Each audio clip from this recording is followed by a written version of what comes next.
सोचिए, एक छोटी सी लड़की सिर्फ 19 साल की, सपने इतने बड़े कि दुनिया को अपने काम से जीत ले। एक प्ले स्कूल टीचर जिसका सपना था नर्स बनकर लोगों की जान बचाना। लेकिन 11 अगस्त 2025 को घर से निकलने वाली मनीषा कभी वापस घर नहीं लौटी। 13 अगस्त को उसकी लाश गांव के खेत में मिली और उसके गले पर निशान, कपड़ों की हालत, ये सब कुछ एक ही सवाल बार बार उठा रहे थे कि मनीषा के साथ हुआ क्या। हरियाणा का भिवानी, एक आम गांव से निकली लड़की का मौत मिस्ट्री बन गई। आज हम आपको बताएंगे इस केस के वो मोड़ जो आपको सोचने पर मजबूर कर देंगे कि क्या सच में हमारी बेटियां सुरक्षित हैं। Welcome to before and beyond. Manisha Singh Haryana के भिवानी जिला के धानी लक्ष्मण गांव की 19 साल की एक युवा लड़की थी, जिसे गांव में एक तेज और एम्बिशन से भरी हुई लड़की के रूप में जाना जाता था। वो एक प्ले स्कूल टीचर के तौर पर काम करती थी और साथ ही अपने पढ़ाई आगे बढ़ाने के लिए नर्सिंग के क्षेत्र में अवसर ढूंढ रही थी। साधारण परिवार से आने वाली मनीषा अपने माँ बाप और छोटे भाई की उम्मीदें अपने कंधों पर उठाई हुई थी। रिश्तेदार और दोस्त उसे हमेशा जिम्मेदार, दृढ़ इच्छा शक्ति वाली और बेहतरीन भविष्य के सपनों से भरी लड़की के रूप में याद करते थे। अपने शाय स्वभाव के बावजूद मनीषा अपने व्यक्तिगत चुनौतियों का सामना भी कर रही थी। 11 अगस्त 2025 की सुबह 19 साल की मनीषा सिंह अपने घर से एक निश्चित इरादे के साथ निकली थी। उसने अपने पिता संजय सिंह को बताया था कि वो पास के आइडियल इंटरनेशनल कॉलेज में एडमिशन के बारे में पूछताछ करने जा रही है। एक ऐसा कदम जो उसे अपने सपने एक नर्स बनने के और करीब ले आता। उस दिन मनीषा ने स्कूल भी अटेंड किया और उसके बाद उसे आइडियल इंटरनेशनल कॉलेज के आसपास 1:45 बजे देखा गया, जो कॉलेज के सामने एक दुकान के सीसीटीवी में भी कैप्चर हुआ है। शाम होने तक मनीषा घर नहीं पहुंची तो उसके दादाजी मनीषा के स्कूल के बस ड्राइवर को मनीषा के बारे में पूछे तो बस ड्राइवर ने कहा कि उसे कॉलेज से फॉर्म लाने जाना था, तो शायद इसलिए लेट हो गया होगा। शाम लगभग 6:24 बजे उसने अपने पिता को फोन किया पर कुछ बोली नहीं। 10 सेकंड बाद उसका फोन अचानक बंद हो गया। जब रात तक वो घर वापस नहीं आई तो घर वालों की चिंता बढ़ गई। देर रात तक संजय सिंह और रिश्तेदारों ने बार बार कॉल्स किए पर उसका फोन नहीं लगा।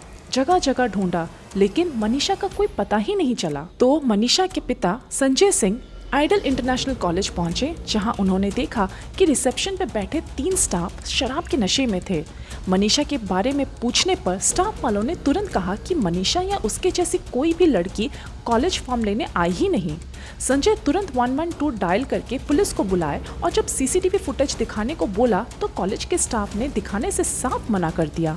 फिर संजय सिंह तुरंत लोहारू पुलिस स्टेशन पहुंचे कंप्लेंट दर्ज करने के लिए। परिवार के कहने के मुताबिक मामला को तुरंत और गंभीरता से लेने के बजाय स्थानीय पुलिस ने एक तरह की लापरवाही दिखाई। उन्होंने संजय को कहा कि लड़कियां अक्सर घर से भाग जाती हैं और इशारा दिया कि मनीषा कुछ दिनों में खुद ही वापस आ जाएगी। पुलिस की इस तरह की उदासीन सोच का नतीजा ये निकला कि पहले 24 घंटे जो सबसे क्रूशल थे उनमें ना तो सर्च ऑपरेशन हुआ, ना कॉल ट्रैकिंग और ना ही सीसीटीवी ट्रेसिंग की गई। इस दौरान परिवार ने पूरी रात और अगले दिन तक खुद ही मनीषा की तलाश की, बिना किसी खास मदद के जो कानून व्यवस्था से मिलनी चाहिए थी। 12 अगस्त को सुबह संजय फिर से पुलिस स्टेशन पहुंचते हैं, लेकिन शाम के 5:30 बजे को finally ASI Shakuntala missing report दर्ज करती हैं। इन्वेस्टिगेशन के दौरान आइडियल इंटरनेशनल कॉलेज का नाम पब्लिक डिस्कशंस में सामने आया, लेकिन कॉलेज मैनेजमेंट ने सख्ती से किसी भी तरह की मनीषा की मौत में शामिल होने के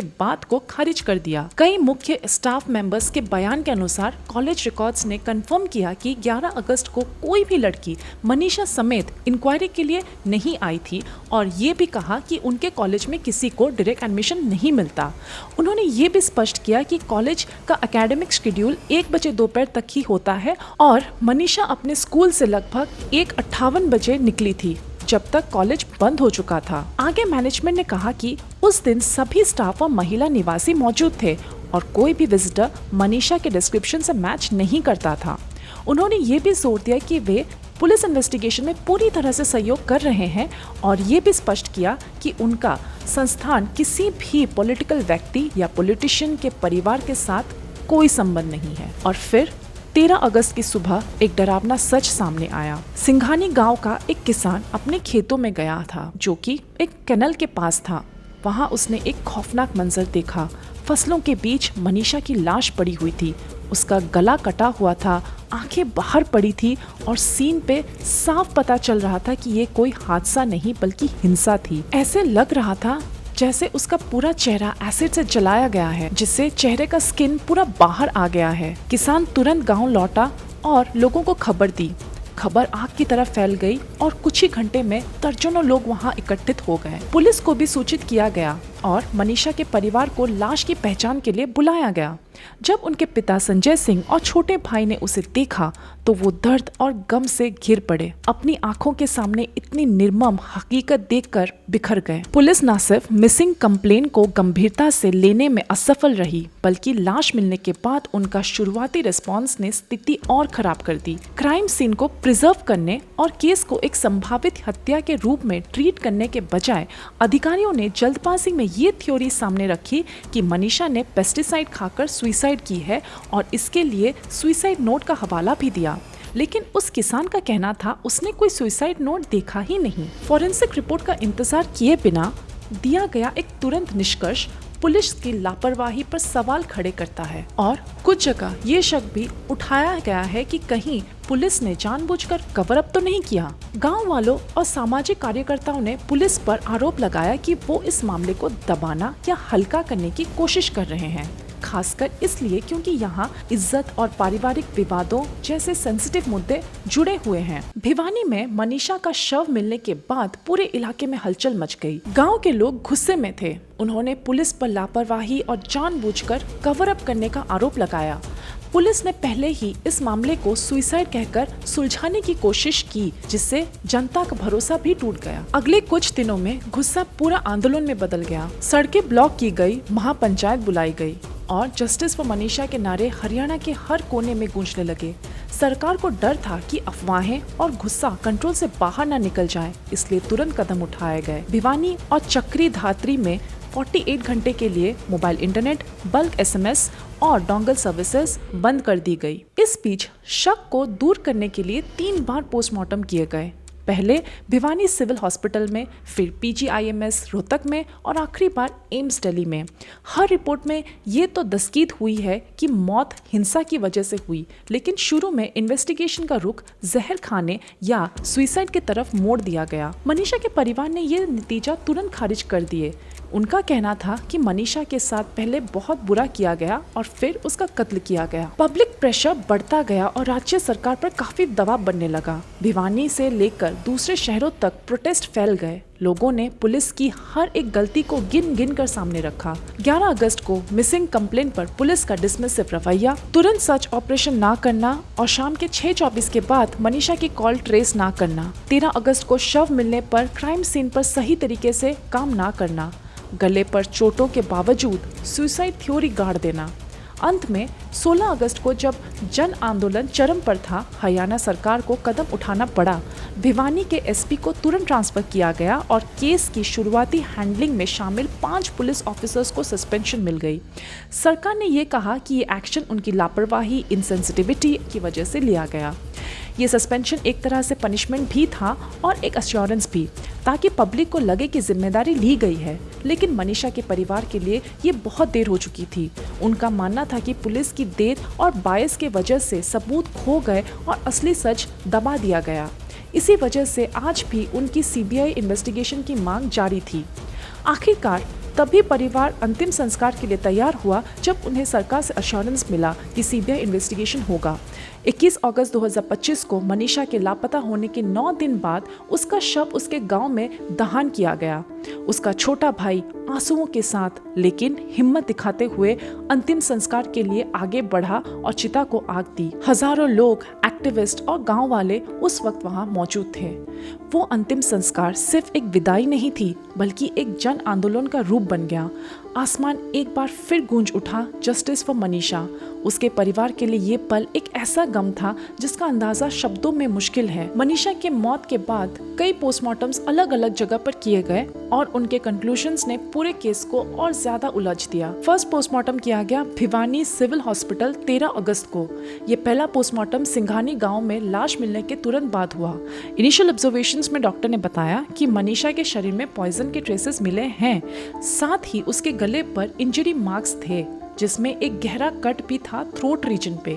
लेकिन लोकल पुलिस ने इस रिपोर्ट का यूज करके तुरंत एक सुसाइड थ्योरी पुश कर दी।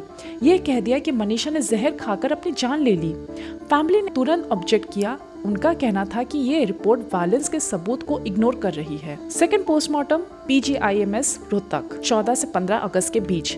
ये पोस्टमार्टम फैमिली के प्रोटेस्ट और पब्लिक प्रेशर के बाद ऑर्डर किया गया। रिपोर्ट ने कंफर्म किया कि सिस्टम में पॉइजनस सब्सटेंसेस हैं, साथ ही एक्सटर्नल इंजरी मार्क्स भी मेंशन किए गए, खासकर गले पर, और बोला गया जंगली जानवर हमला किया होगा।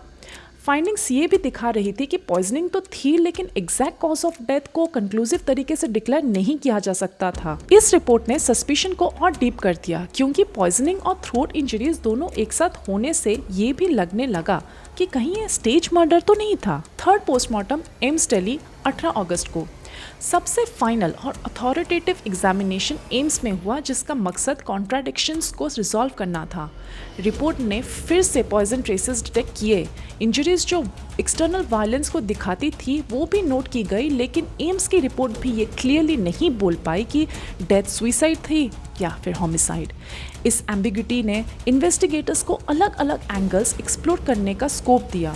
Suicide under duress, forced poisoning या फिर मर्डर जो सुइसाइड के रूप में दिखाया गया हो। इन सभी रिपोर्ट्स में कॉमन फाइंडिंग्स कुछ इस तरह थे।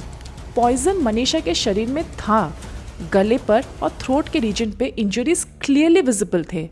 किसी भी रिपोर्ट ने कंक्लूसिवली ये डिक्लेयर नहीं किया कि ये सुइसाइड थी या मर्डर। फैमिली और पब्लिक दोनों का कहना है कि गले पर डीप इंजरी होने के बाद सुइसाइड का एंगल बिल्कुल रूल आउट हो जाता है। उनके लिए ये सीधा सीधा मर्डर है। अब सबसे बड़ा सवाल ये है कि क्या CBI अपना FIR रजिस्टर करेगी और फील्ड इन्वेस्टिगेशन एक्टिवली शुरू करेगी। इन्वेस्टिगेटर्स अब कुछ क्रूशियल क्वेश्चंस के आंसर ढूंढने की कोशिश कर रहे हैं। क्या ये डेथ प्रीमेडिटेटेड थी? इसके पीछे असल में कौन था? हर एक सबूत, फिजिकल इंजरीज से फॉरेंसिक फाइंडिंग तक, एक दूसरे से कैसे लिंक थे। पब्लिक सपोर्ट के लिए एक रिवॉर्ड 51 लाख का अनाउंस किया गया है, जो उन लोगों को दिया जाएगा जिन्होंने कल्प्रिट्स को आइडेंटिफाई और अरेस्ट करने में मदद करेगी। पर सवाल वही है, अगर ये सुइसाइड थी तो गले पर डंडे का निशान कैसा? अगर ये पॉइजनिंग थी तो उसकी बॉडी के पास एविडेंस कहाँ गए? और अगर ये मर्डर था तो मनीषा की मौत के पीछे कौन था?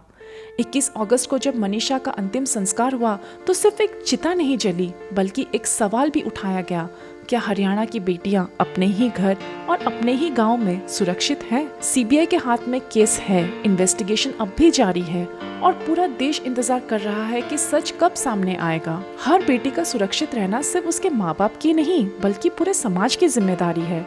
जब तक हम आवाज नहीं उठाएंगे तब तक मनीषा जैसी कहानियां होती रहेंगी। वीडियो पसंद आई हो तो लाइक करें और कमेंट सेक्शन में बताएं आपका क्या ओपिनियन है और अगला केस कौन सा देखना चाहेंगे। प्लीज सब्सक्राइब करें और बेल आइकन दबाइए। And don't forget to follow us on Instagram, ID in the bio or on the screen for more such short stories and a glimpse into behind the screen.